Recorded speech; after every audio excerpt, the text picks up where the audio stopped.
زبان کی اہمیت۔ دنیا کی 5000 سالہ تاریخ میں ایک بھی قوم ایسی نہیں جس نے کسی دوسری زبان میں ترقی کی ہو۔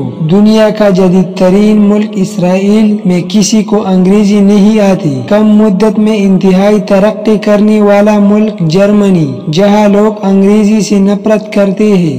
دنیای اسلام کا ترقی یافتہ ملک ترکی، جہاں استاد سے لے کر آرمی چیف اور سائنسدان سے لے کر چیف جسٹس تک سارا نظام ترک زبان میں ہے۔ چین میں کوئی سرکاری یا نجی عہدہ دار انگریزی زبان بولتا نظر نہیں آئے گا۔